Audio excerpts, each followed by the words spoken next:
Start किया था diploma के लिए, तो उसमें कल हम लोगों ने पढ़ा था कोऑर्डिनेट ज्योमेट्री, निर्देशांक ज्योमेट्री, ठीक है। अब उसी में हम लोगों ना आगे उसका एक्सटेंशन कर रहे हैं, उसमें कुछ और भी पढ़ना है तो उसको पढ़ेंगे।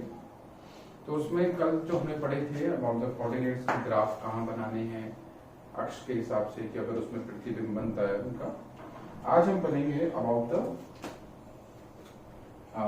2 पॉइंट्स। अगर हमारे पास दो बिंदु हैं, एक बिंदु ये दे दिया, ये हमारे पास ग्राफ, और एक बिंदु ये दे दिया, ये एक पॉइंट ए हो गया और ये एक पॉइंट हो गया बी, ठीक है जी। दो बिंदु हो गए। अब यहाँ पर ए के कोऑर्डिनेट हो गए x1 y1, बी के कोऑर्डिनेट हो गए x2 y2, मान लीजिए।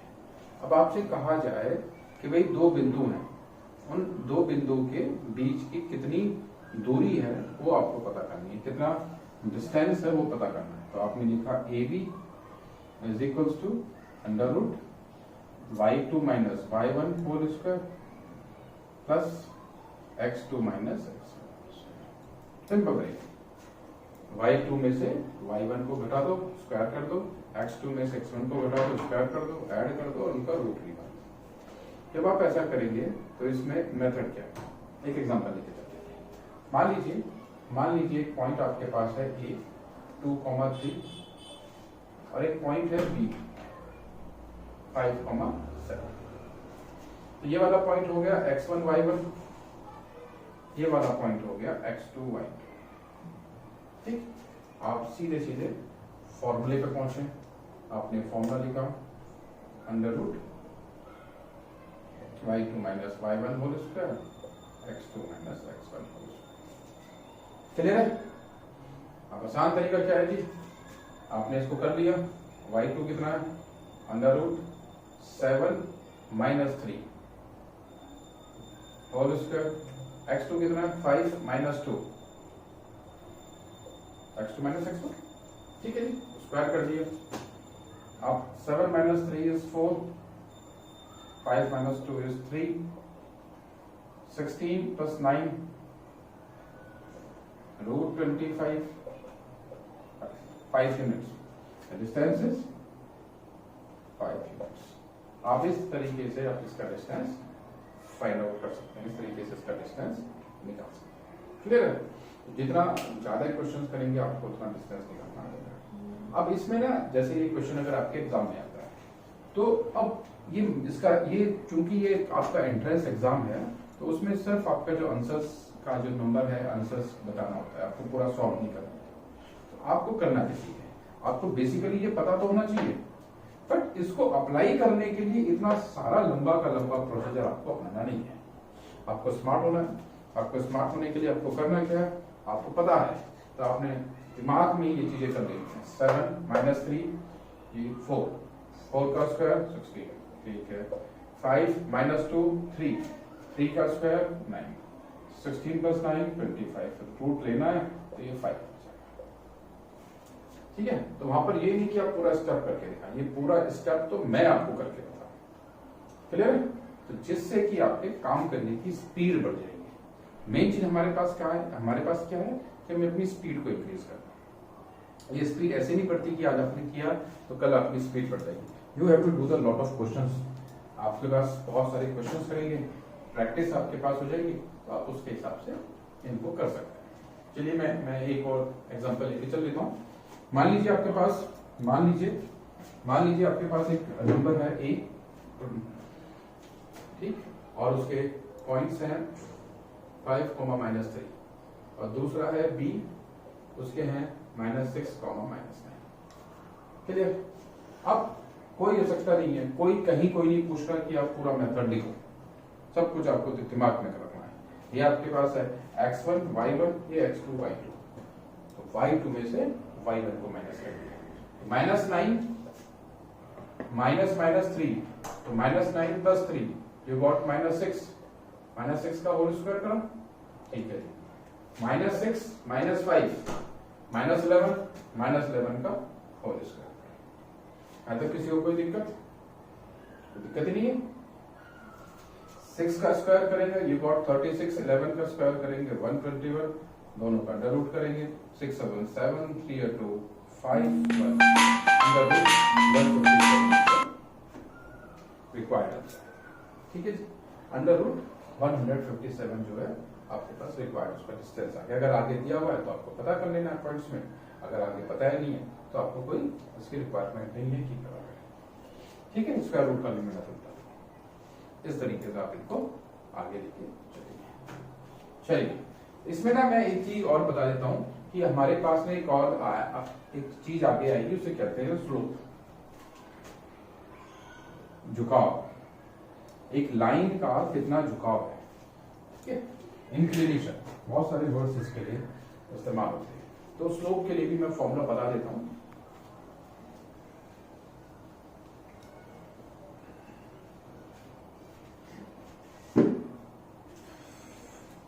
देखिए, अगर कोई दो पॉइंट को मिला के एक लाइन बन रही है, तो ये लाइन का जो है यहां पर हो गया थीटा, तो लाइन कितना एंगल बना रही है, वो हो गया थीटा, उसी को हम उसका कह देते हैं स्लोप। ठीक है, तो स्लोप निकालने के लिए अगर आपके पास दो पॉइंट है, एक का नाम a x1 y1, एक का नाम b x2 y2, ठीक है जी, स्लोप निकालना। तो स्लोप निकालने का मेथड क्या है, आपके पास m हो जाएगा y2 minus y1 upon x2 minus x। Clear है, इन दोनों का स्क्वायर किया और ऐड करा और अंडर रूट निकाला तो इनका आ गया डिस्टेंस, और सिर्फ दोनों को इस तरीके से करके सॉल्व कर लिया तो उसका स्लोप आ गया। मान लीजिए आपके पास पॉइंट है a और a के कोऑर्डिनेट है 3 5 और b के कोऑर्डिनेट है -2 -7। स्लोप क्या होगा, स्लोप को हम m से डिनोट करते हैं, y2 माइनस y1, y2 ये y1 ये माइनस का -7 -5 -12, x2 minus x1 -2 -3 you got -1 minus cancel, the slope is 12।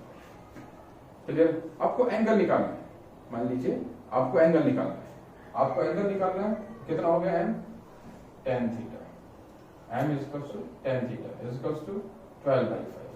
Theta कितना हो गया, theta becomes tan inverse 12/5। Clear, इस तरीके से आप इस हिसाब से आप इसको करेंगे तो आपके पास ये पूरा का पूरा सॉल्व हो जाए, होकर आ जाए। ये हमारे पास यहां से हमारे पास आ गया। हम लोग इसमें एक क्वेश्चन और लिखते हैं। मान लीजिए आपके पास you are having a point, एक पॉइंट ए है -7 -6 और दूसरा पॉइंट बी है -2 1।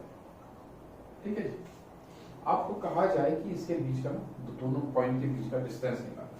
What will be the distance? Distance is equal to 1 y2 minus y1, 1 minus 6, it becomes 1 plus 6, it becomes 7 square, plus -2 minus 7 -2 plus 7, it becomes 5 square, under root ले लिया, 7 का square 49, 5 का square 25, root में चला गया, 9 और 5 14, 4 2 6 7 74, under root 74 is the required answer.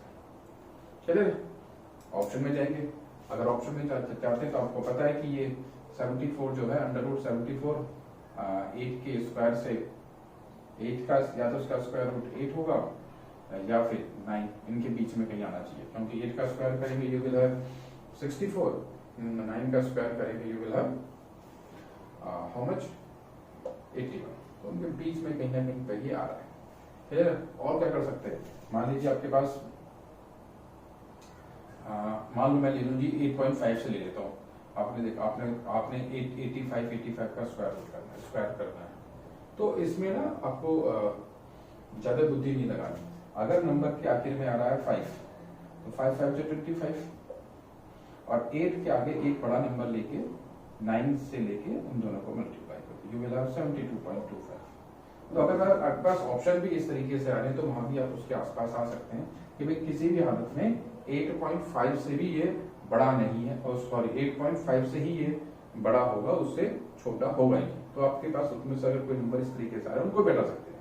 Otherwise तो आपको पता ही है कि वो नंबर आएगा जो 8 और 9 के बीच में है, it will be somewhere about 8.7 के आसपास ये पहुंच जाएगा। ठीक है, और अगर इसमें स्लोप निकालना हो, मेन चीज क्या है, फाइंड आउट द स्लोप। तो स्लोप निकालने के लिए आप क्या कर सकते हैं, स्लोप निकालने के लिए आपके पास y2 minus y1, y2 minus y1 1 minus minus 6, 1 plus 6 is 7, ये 7 यहाँ पर आ रहा है, क्लियर। अपॉन में y x2 minus x1, this is x2 minus 2 minus minus plus minus 2 plus 7 plus 5, ये यहाँ पर आ रहा है, बस ठीक। आपको एंगल निकालना है, this is m is equal to tan theta 7/5, this implies theta is equal to tan inverse 7/5। आप इस हिसाब से करेंगे तो आपको तो स्पीड बढ़ जाएगी और आपके क्वेश्चन भी फास्ट सॉल्व हो जाएंगे, जिससे कि आप जो अपना समय है वो किसी ऐसे क्वेश्चन पे जहां पर थोड़ा सा मुश्किल है, कोई लेंथी क्वेश्चन आ रहा है, तो उसको अपना समय दे सकते हैं, ठीक है जी।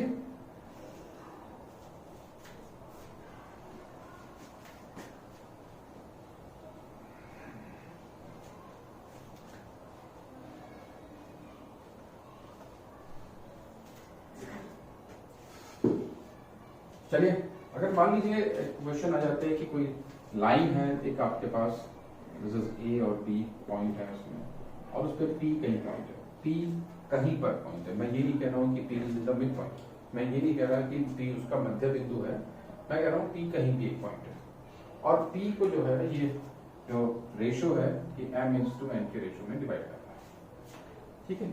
इस वाले ए पी का रेशो m है और P sorry A P by P B is equal to m by n के रेशो में है। और ए के कोऑर्डिनेट्स मान लिए, के जो निर्देशांक है वो x1 y1 है, b के निर्देशांक x2 y2 हैं और p के निर्देशांक xy है।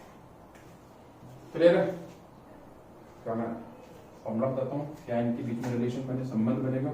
x is equal to m को यहाँ मल्टीप्लाई करेंगे, n को यहाँ मल्टीप्लाई करेंगे, यानी m को x वाले केस में सिर्फ x वाले आएंगे, m को x2 से मल्टीप्लाई प्लस n को x1 से मल्टीप्लाई, अपॉन में जो इनकी अनुपात है m और n वो नीचे आ जाएगा m प्लस n। y के केस में m y2 plus n y1 upon m plus 1। तो ये जो बेसिक आपके पास फॉर्मूला बन के आ गया, बट अगर आप इसको देखें तो सिंपल सा, इस तरफ वाली पार्ट को इस तरफ मल्टीप्लाई करना है, इस तरफ वाले पार्ट को इस तरफ मल्टीप्लाई करना है, x के केस में सिर्फ x लेके चलने हैं, y के केस में सिर्फ y लेके चलने हैं, अपॉन में दोनों अनुपातों का सम आ जाएगा।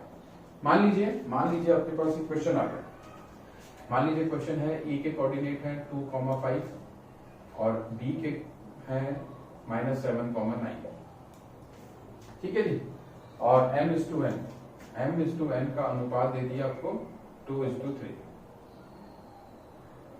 क्लियर, 2:3 का अनुपात दे दिया। अब सॉल्व करनी, तो सॉल्व करने के लिए ये तो मैंने बता रखा है कि ये मेथड है, ये फॉर्मूला है, याद रख सकते हैं, बट अप्लाई करने का जब समय आता है तो आपको उस पहले बहुत से बच्चे क्या गलती करते हैं इस तरह के एंट्रेंस एग्जाम्स में, जैसे उनके पास अपना वो होता है रफ पेपर, उस पर करने बैठे, सबसे पहले क्या लिखेंगे, ये है इसका फॉर्मूला। कौन फॉर्मूला देखने आ रहा है? कोई फॉर्मूला देखने नहीं आ रहा है, सब सिर्फ आंसर को देखेंगे। वहां पर मशीन होती है, सिस्टम होता है, कंप्यूटर्स होते हैं, वो सिर्फ उसका जो आंसर है उसको रीड करते हैं। तो आपको बेसिकली करना क्या है, ये पता तो होना चाहिए, बट जब आप इसको इस जो क्वेश्चन है इसको अप्लाई कर रहे हैं तो आपको इसमें ये कुछ नहीं करना कि आप ये लिखेंगे फॉर्मूले को, कुछ नहीं, आपने देख लिया इसके पॉइंट्स पता करने हैं पी के, तो x is equal to m/n है, m को जहां मल्टीप्लाई करा तो m क्या है, ये x में मल्टीप्लाई होगा तो इस तरफ वाले में, ठीक है, -2 × 7 -14 प्लस 3 को मल्टीप्लाई करा 2 से, 3 2 जा 6 अपॉन में 2 + 3 5, कितना हो गया -8/5, ठीक है जी। आपको y पता करना है, सेम चीज 2 को 9 में 18 हो गया, 3 को 5 में 15 हो गया, अपॉन 2 + 3 5 33/5, क्लियर है। तो ये नहीं कि पूरा बनाना है फिर करना है, it is just a wastage of time, आपको इस हिसाब से करने और डू देम वेरी फास्ट। तो जो क्वेश्चंस आपको आसान हैं, जो क्वेश्चंस आपको आते हैं, उनको अगर आप स्पीडली करोगे, अच्छे से करोगे, फास्ट करोगे, ठीक करोगे, तो होगा क्या कि आपका उतना ही समय आप बचा लोगे। और उस समय को आप आगे किसी ऐसे क्वेश्चन में जो स्कोरिंग है आपको लग रहा है आपको आता है, कोई उसको समझ में नहीं, मतलब उसको थोड़ा सा मेहनती है, तो वहां पर आप उस चीज को कर सकते हैं। क्लियर? चलिए, अच्छा इसमें एक चीज और मैं बता के चलूँ आपको। अगर मान लीजिए ये पॉइंट पी लास्ट में आ जाए, इस तरीके से आ जाए, this is A point, this is B point and this is P point, A P और एम है और बी पी एन है, यानी रेशियो मैंने वही ले ली है एम एन, ठीक है। ए के कोऑर्डिनेट वही ले लिए x1 y1, बी के कोऑर्डिनेट x2 y2 और पी के कोऑर्डिनेट x1। तो सेम, बिल्कुल सेम मेथड है। सेम मेथड में क्या है, ये जो फॉर्मूला हमारे पास है ये बन जाएगा mx2 minus nx1 upon m minus n, यहाँ प्लस था, ठीक है, अंतःखंड में प्लस, और ये क्या है बाह्य खंड, तो उसमें माइनस आ जाएगा। ऐसे यहाँ पर my2 में my2 minus ny1 upon m minus n, उस वाले में जैसे अपने इस वाले में क्या था सेम उसमें करना है, इसमें प्लस में और उसमें आपके पास सिर्फ और सिर्फ माइनस में होना है। तो प्लस माइनस का बेसिकली अंतर है अंतःखंड में और बाह्य खंड में। अंतःखंड में you have to write plus, बाह्य खंड में you have to write down minus sign. Clear है? चलिए आगे करते हैं, आगे चलते हैं हम लोग।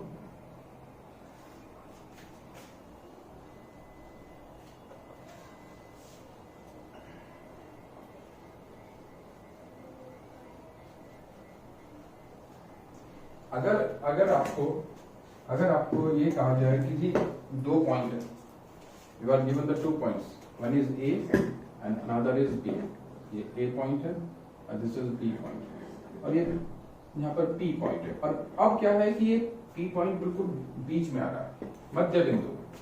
ए के कोऑर्डिनेट है x1 y1, बी के कोऑर्डिनेट है x2 y2 और पी के कोऑर्डिनेट है xy, और पी क्या है, पी है मध्य बिंदु। Basically what you can do here is, आपके पास x क्या निकल के आएगा, x1 plus x2 upon 2, y is equals to y1 plus y2 upon 2। जब भी दो आपके पास निर्देशांक हैं उनके बीच का आपको मध्य बिंदु पता करना है, तो दोनों के x वालों को ऐड कर दो अपॉन 2, y वालों को ऐड कर दो अपॉन 2। मान लीजिए आपके पास a पॉइंट है 7,5 और b पॉइंट है -2, -3। इनके बीच का मध्य बिंदु निकालना है, मिड पॉइंट। मिड पॉइंट लिख दिया आपने, कैसे निकालेंगे, तो x1 प्लस x2 इन दोनों को जोड़ दो, तो 7 plus -2 it becomes 7 -2, it becomes 5/2, और दूसरा 5 प्लस -3, 5 -3 इट्स 2 एंड 2/2 1, तो आपके पास पॉइंट क्या आ गया 5/2, 1। इस हिसाब से करेंगे तो आपके पास इस तरीके से किसी भी दो अगर हमारे पास दिए हुए हैं निर्देशांक, उनके मध्य बिंदु के बारे में हम पता कर सकते हैं। यही मेथड है, इससे ही हम पता करते हैं कि उसके ये मध्य बिंदु हैं। अच्छा चलिए इसमें एक चीज और देख लेते हैं। मान लीजिए आपके पास ये 3 पॉइंट्स आते हैं, ये 3 पॉइंट्स आपके पास आ रहे हैं, you are having the 3 points A P B, और कहा जाए कि ये ए पी बी है संरेख। संरेख मीन्स कोलिनियर, संरेख कहते हैं कोलिनियर को, यानी कि ए पी और बी तीनों के तीनों एक ही लाइन पर आए। अगर ये तीनों एक ही लाइन पर आएंगे तो बेसिकली क्या यहाँ पर बात आ जाएगी, क्या बात इसमें आएगी सेम, जब भी कभी ऐसी कंडीशन बनेगी तो इनके स्लोप्स, इनका जो स्लोप है वो इक्वल होगा। क्लियर है, इनका जो स्लोप है वो इक्वल होगा। इसका मतलब एपी का स्लोप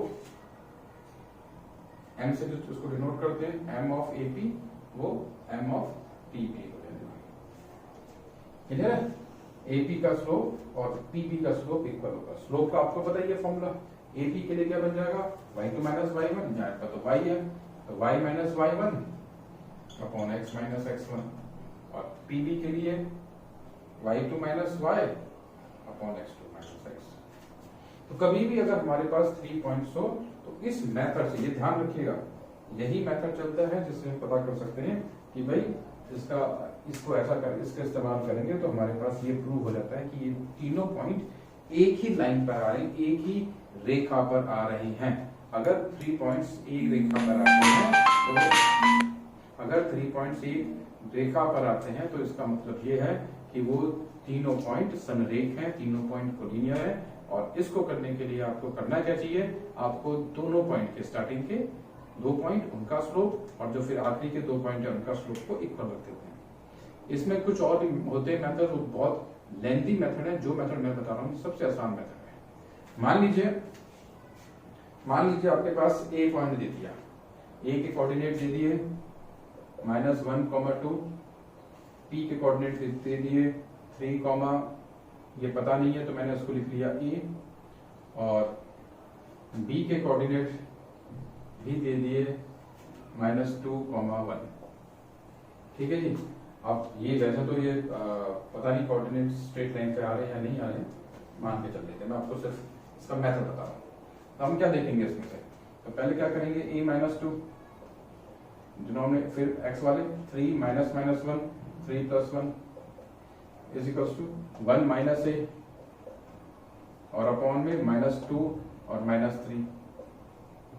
ठीक है, इसको सॉल्व कर लेंगे और सॉल्व करने के बाद आपके पास ए की रिक्वायर्ड वैल्यू आ जाएगी। इसका एक मेथड और होता है कि पहले आप ए पी का निकालेंगे डिस्टेंस, फिर आप जो ये वाला पार्ट है इसका निकालेंगे, फिर इन दोनों का निकाल के एक साथ करेंगे। वो सब हेक्टिक मेथड है। अब सबसे सिंपल और सबसे अच्छा वे क्या है, you have to go with the method of slope. ठीक है, चलिए इन सबको ये जो क्वेश्चन करिएगा आपके लिए बहुत अच्छे रहेंगे और इनको करने से आपका काम भी फास्ट हो जाएगा। अगर मान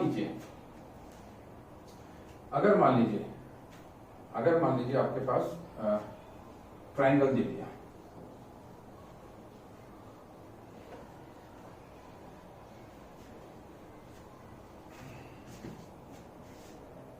आपके पास 3 पॉइंट्स देते हैं A B C, these are the 3 points, और ये ट्रायंगल के पॉइंट है।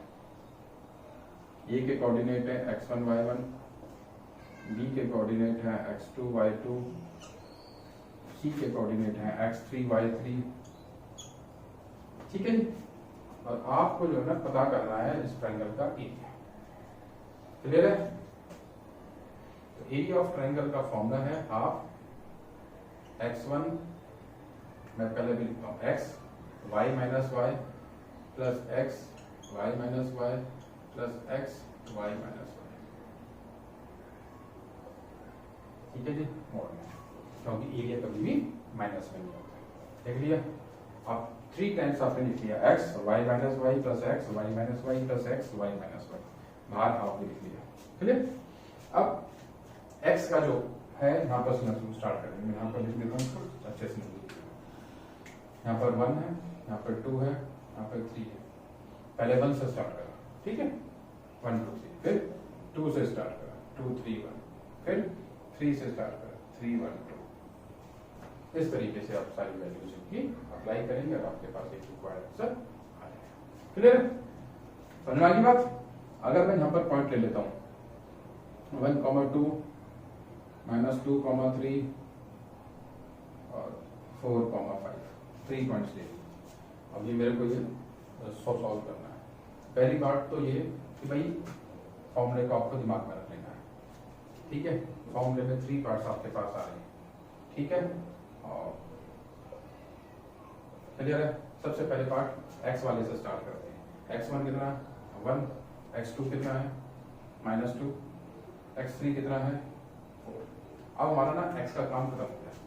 x हमें यहाँ पर पुट करने, अब x को दिमाग से निकाल दो। अब सिंपल सा काम, चलो y पे। ठीक है, y2 कितना है? 3 और y3 कितना है? 5। तो 3 - 5 इज -2, यहाँ वाला पार्ट। फिर है y3 - y1। ठीक, एक बार पकड़ लो नहीं, उसके बाद तो बस आगे से माइनस किए जाओ। 5 - 2 यू गॉट 3। फिर है 1 और 2 के बीच में y1 2 -3 इज -1। ठीक है जी। अब आप सॉल्व करेंगे उसको। ये एरिया का साइन है, area is equal to half 1 - 2 -6 -4, 6 और 4 10 और 2 12, प्लस में आ जाएगा और आर आगे मिल जाएगा 6 स्क्वायर यूनिट्स। ठीक है जी। आपको इस तरीके से क्वेश्चंस करने, खूब सारे क्वेश्चंस करने हैं। जब आप खूब सारे क्वेश्चंस करोगे तभी आपको चीजें करनी आ जाएगी। ठीक है, खूब सारे क्वेश्चंस करना तो आपको मेथड्स में आने लगेगा। चलिए मैं एक चीज और बता रहा था और उसके बारे में बता देता हूँ।